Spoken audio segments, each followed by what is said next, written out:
Yeah, so we run this event called Any Person Help Me, and it's on the 5th of February, and we're actually looking for people to come and read, so if you're interested in, like, speak to us, etc., and, yeah, you can come and read on the 5th of February. Last time I did jokes, I didn't prepare them. I'm not even sure how I was able to do that. It was like a fluke. What's your favorite animals? What? Don't.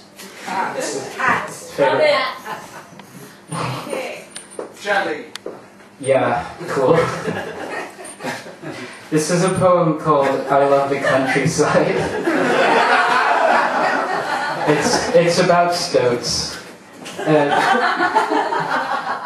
It's also sort of inspired by a Christmas I had last year where I stayed with a friend in a town called Wootton Bassett.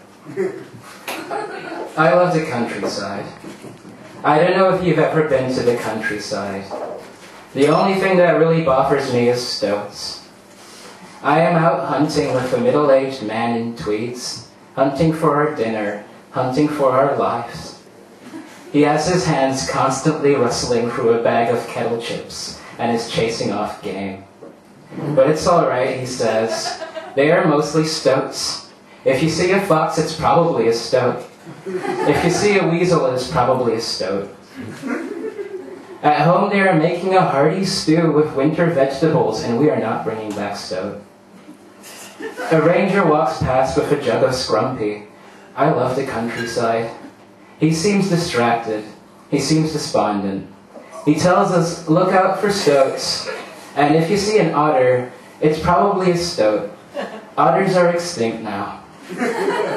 He walks off to a budgetary meeting in the ranger hut on the edge of town.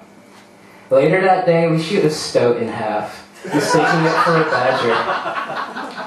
A bloody mist fans out over everything like grain chaff, and the smell has definitely awakened some loveless stoats. The middle-aged man looks across the clearing and mutters a widening and deepening greenness. Sensing some great disarray shivering through his tweeds, making his leather elbow patches clammy with fear. A gust whips through the knee-high grass. Stoats are mercilessly doing aerial backflips in the distance. Stoats are sharpening their teeth on the bark of trees. I once saw a stoat take down a rabbit 10 times its size.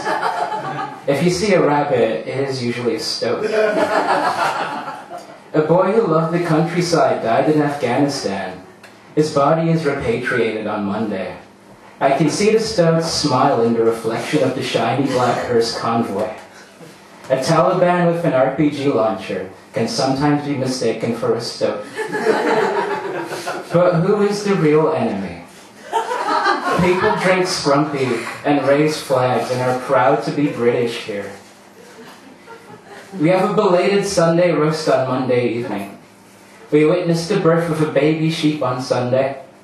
It just seemed to keep on coming out of the mom's asshole or something. And the bleeding wouldn't stop. Women fainted. When the baby emerged, we cleaned it up. It staggered and bleated and seemed unassuming, like a Tetris block being slapped into place. Later we watched a comedy with Amy Poehler at my insistence. It was ill-received by all present. I love the countryside.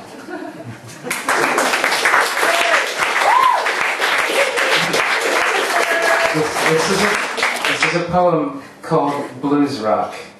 I don't know if I should preface this with something. I'll try. What is your favorite genre of music? Can I? Blues rock. Awesome.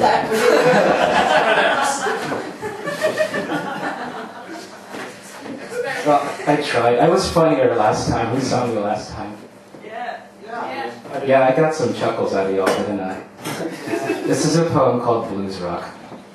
I feel like if I knew how to play guitar, I know exactly how to play it. I would know exactly how to brand my playing style. But I can't play guitar. I can play Wish You Were Here by the Pink Floyd. I'm interning for JoelMcKinley.com. Joel McKinley is a blues guitarist who is often described as virtuosic. He is very proud of his session work. His favorite items of clothing are his gray monotone hoodie, his Fidel Castro-inspired army cap, his stupid checkered slip-ons. Joel McKinley needs to get real. I'm heating up canned ravioli in the microwave at the office. I'm sitting next to an intern that likes to be called Sidewinder. Trying to drum up some interest on Joel McKinley's Twitter for a signature distortion pedal being released by Boss. YouTube guitarists are sending us videos of them noodling over a lame backing track provided by Joel. The winner gets a free pedal. Joel has no presence. Joel has a weak-ass jaw. His fans still live with their parents and describe their style of playing as tasteful. A skinny boy with side-swept bangs, a boy in a deep v-neck with a marked lack of chest hair, a number of boys who I would describe as being twink-like. My ravioli gets cold. Sidewinder says I'm bushed, and we talk about X Factor girls who would get it. I tell Sidewinder about the time Joel McKinley showed up, talking about his tennis player girlfriend. She is skinny and physically not unlike Joel's fans. One of Joel's friends feels a sharp, sudden pain in his left testicle approximately 1.8 seconds before every time Joel texts him. Joel insists on calling Sidewinder by his real name. He is actively unlikable and goonish in all he does. Joel also never seems to flush after taking a shit at the office. This is what I begin to tell Sidewinder. I once saw two loves of his converge to form the letter T. T for terrible person, I immediately thought. Sidewinder and I laugh and high-five. At home, my dad is listening to his string quartet do Metallica covers on the stereo. I take a Carling from the fridge, browse OkCupid for 20 minutes. My highest compatibility matches are mostly bisexual girls. I wonder if they are actually bisexual, or can't decide whether to be gay or straight. I am afraid that if I date them, they will just decide, yep, I'm definitely gay. My yelling, asking me if I want a frozen pizza. I wonder if my mom is fucking Joel McKinley. Joel McKinley is a piece of shit.